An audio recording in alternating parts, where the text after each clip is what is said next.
Assalamualaikum warahmatullahi wabarakatuh. Perkenalkan, nama saya Friska Fadila Mulyandani, bernim 20205322 di kelas D. Saya di sini akan menjelaskan tentang akuntansi perusahaan dagang. Definisi perusahaan dagang: perusahaan yang membeli barang untuk tujuan menjualnya kembali tanpa mengubah bentuk atau sifat barang secara berarti. Karakteristik perusahaan dagang: 1. Memperoleh laba dengan cara menjual barang dagangannya yang melebihi harga pokok penjualan dan biaya penjualan, sehingga sumber pendapatan utama perusahaan dagang adalah pendapatan penjualan. Nomor 2. Membeli barang untuk tujuan menjualnya kembali tanpa mengubah bentuk atau sifat barang secara berarti. 3. Barang dagangan berupa barang konsumsi atau barang produksi dan bahan baku untuk produksi. 4. Karakteristik perusahaan dagang. 4. Kegiatan perusahaan ini terutama adalah pembelian dan penjualan barang terwujud fisik dengan spesifikasi berat, volume, atau ukuran fisik lainnya yang jelas. 5. Adanya barang dagangan yang menimbulkan pos beban operasi yang disebut harga pokok penjualan, dan biasanya beban ini merupakan porsi yang cukup besar dibandingkan dengan seluruh beban yang terjadi. Nomor 6. Siklus operasi perusahaan dagang. Tagihan dikirimkan, menerima kas, lalu kas pembelian membeli persediaan, lalu penjualan persediaan, lalu barang diterima, persediaan barang dagangan, lalu penjualan persediaan, barang dikirim, penjualan kredit, dan lalu piutang usaha menjadi penagihan. Perbedaan perusahaan dagang dan perusahaan jasa. Keterangannya di sini ada wujud barang, akun, dan laporan keuangan siklus operasi. Yang pertama ada wujud barang, perusahaan dagang berwujud fisik, perusahaan jasa berwujud non-fisik. Akun dalam laporan keuangan. Perusahaan dagang, akun persediaan barang dagangan neraca, akun beban pokok penjualan atau laporan laba rugi. Perusahaan jasa tidak terdapat akun persediaan barang dagang atau neraca, dan tidak terdapat akun beban pokok penjualan laporan laba rugi. Siklus operasi seperti di sini ada kas, hasil pekerjaan, lalu piutang usaha, lalu menjadi tagihan yang dikirimkan. Sedangkan perusahaan jasa ada tagihan dikirimkan, lalu kas, barang diterima, persediaan barang dagangan, barang dikirim, piutang usaha. Ini kayak perbedaan perusahaan dagang dan perusahaan jasa. Keterangan di sini ada kegiatan utama persediaan penentuan harga pokok. Perusahaan dagang kegiatan utamanya membeli dan menjual barang dagangan dari pemasok. Perusahaan jasa memberikan jasa kepada pengguna jasa. Persediaan perusahaan dagang memiliki persediaan barang jadi. Perusahaan jasa tidak memiliki persediaan barang jadi.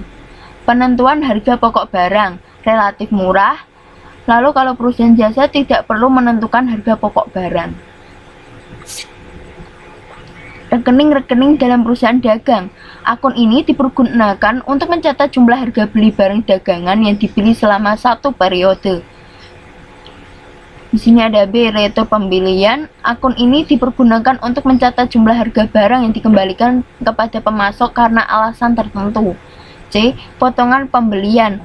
Akun ini dipergunakan untuk mencatat potongan harga yang diterima dari penjual karena perusahaan membayar harga barang dalam masa potongan. D, beban angkut pembelian. Akun ini dipergunakan untuk mencatat jumlah biaya angkut barang yang dibeli jika ditanggung oleh perusahaan.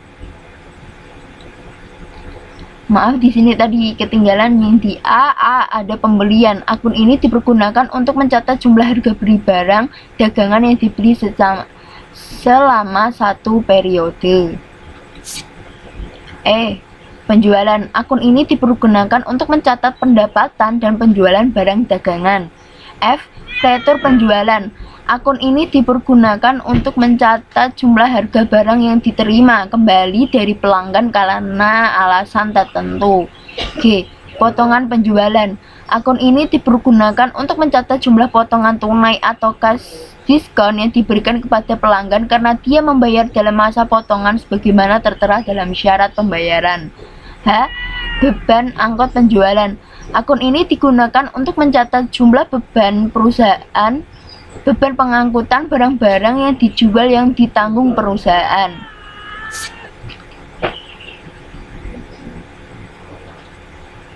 Rekening dalam perusahaan dagang. I. Utang dagang. Akun ini digunakan untuk mencatat timbulnya utang dagang dan pelunasan kewajiban atas pembelian secara kredit. I. Piutang dagang. Akun ini digunakan untuk mencatat timbulnya piutang dagang dan penerimaan pelunasan piutang atas penjualan secara kredit. Nah, di sini mencatat transaksi ke buku jurnal umum. Di sini ada penjualan tunai, penjualan kredit, penjualan, potongan penjualan, retur penjualan secara kredit. Tunai ada pencatatan transaksi kas penjualan. Penjualan kredit, pencatatan transaksi piutang dagang dan penjualan. Pencatatan transaksi kas, potongan penjualan, piutang dagang. Retur penjualan secara kredit, di sini ada pencatatan transaksi, retur penjualan, piutang dagang. Mencatat transaksi ke buku jurnal umum, retur penjualan secara tunai. Di sini ada pencatatan transaksi, retur penjualan kas, pembelian tunai.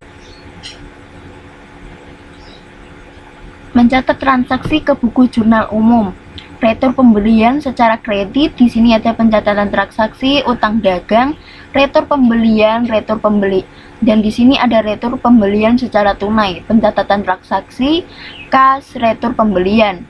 Beban angkut pembelian secara kredit, di sini ada pencatatan transaksi seperti pembelian, beban angkut pembelian, dan utang dagang.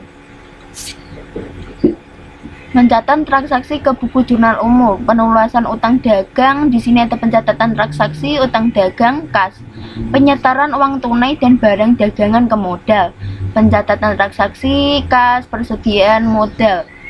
Dan di sini pengambilan barang dagangan untuk kepentingan pribadi. Di sini ada pencatatan transaksi, price, dan persediaan. Apa rekening atau pikiran? Adalah suatu media untuk mengklasifikasikan dan mencatat penambahan dan pengurangan dari tiap unsur-unsur laporan keuangan. Wujudnya seperti apa? Seperti ini, seperti kas.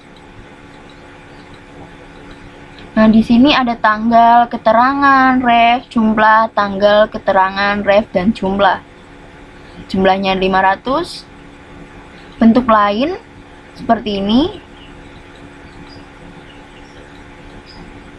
Oh, maaf. Di sini ada kas 1000, 5000, di sini ada 200. Bagaimana menggunakannya? Saldo harta, utang, dan modal dicatat mengikuti persamaan dasar. Harta sama dengan utang plus modal. Di sini ada transaksi harta kas piutang sama dengan utang plus modal, utang modal. Saldo 11.500, piutang 2.000, utang 1.000, dan modalnya 12.500. Nah, kiri, kanan, kas. Kas akan masuk dalam saldo menjadi 11.500. Yang sebelah kanan utang, saldonya menjadi 1.000. Harta sama dengan utang plus modal. Harta atau kas, saldo 11.500, hutangnya 1.000, dan modalnya ada saldo 12.500. Saldo harta diletakkan pada sisi kiri sesuai letak harta di persamaan akuntansi. Saldo hutang diletakkan pada sisi kanan sesuai letak hutang di persamaan akuntansi. Saldo modal diletakkan pada sisi kanan sesuai letak modal di persamaan akuntansi. Bagaimana dengan pendapatan biaya dan price?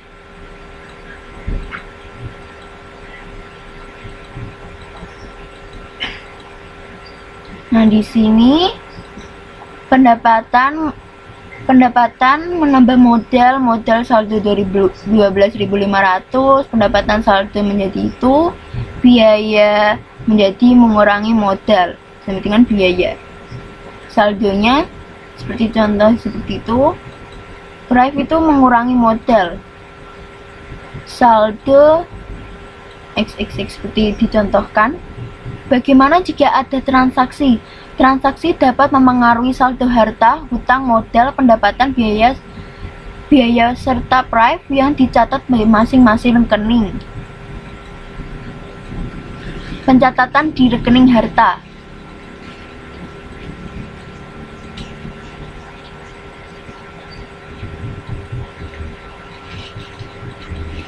Nah, di sini ada harta K, saldonya 11.500, penambahan 1.000, pengurangannya 500. Penambahan diletakkan pada sisi yang sama dengan letak saldo normalnya. Penambahan harta dicatat di sebelah kiri atau debit. Pengurangan harta dicatat di sisi kanan atau kredit.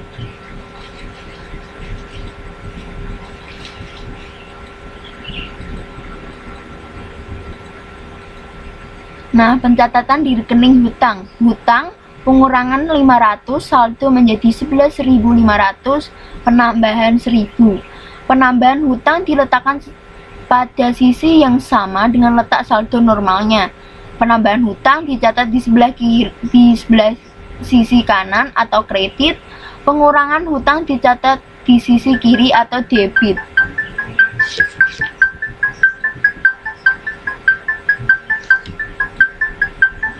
Pencatatan di rekening modal.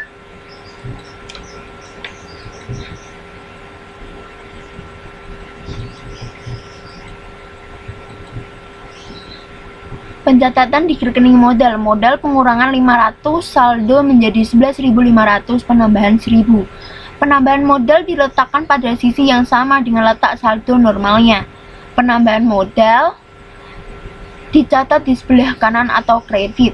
Pengurangan modal dicatat di sisi kiri atau debit. Kesimpulan.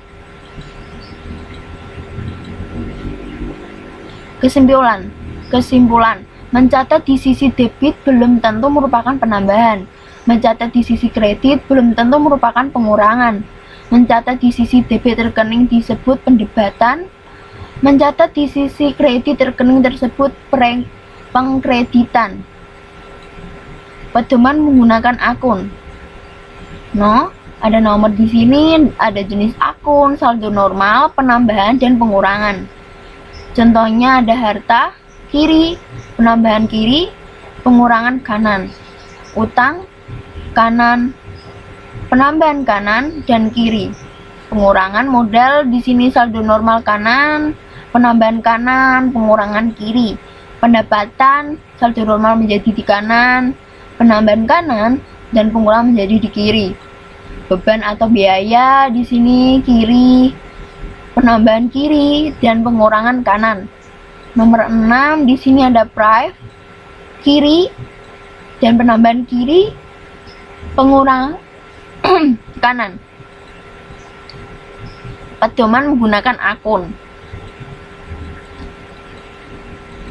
Di sini ada harta, saldo normal menjadi di debit, penambahan debit, pengurangan kredit.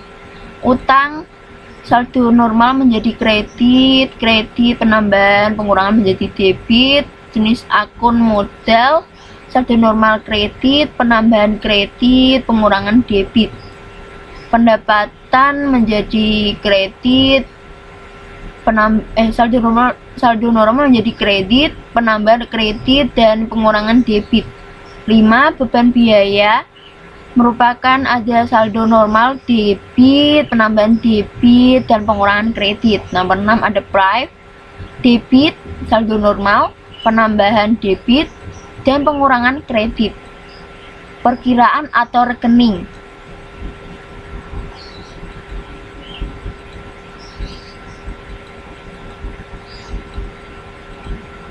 Nah, perkiraan rekening di sini ada real permanen menjadi rekening-rekening yang terdapat dalam neraca, yaitu aktiva, hutang, dan modal. Nominal, rekening-rekening yang terdapat dalam perhitungan rugi laba, yaitu rekening pendapatan dan rekening beban.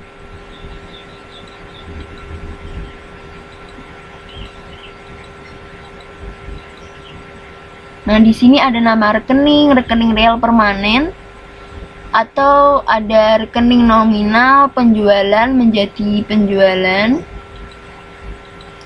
kas menjadi kas, hutang sewa menjadi hutang sewa, beban iklan menjadi beban iklan, modal menjadi tetap modal, dan ada piutang dagang menjadi piutang dagang.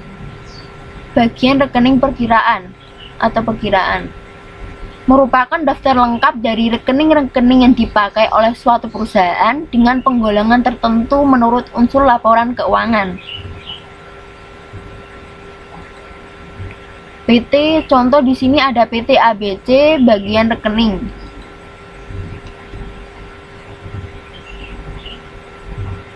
Di sini ada nomor nama rekening. 1 aktiva, 1.1 aktiva lancar, 1.11 kas, 1.2 piutang, 1.1.3 persediaan, 1.2 aktiva tidak lancar, 1.2.1 aktiva tetap, 1.2.2 akumulasi penyusutan, dan 1.2.3 ada investasi. 1.2.4 aktiva lain-lain. Nah, seperti ini.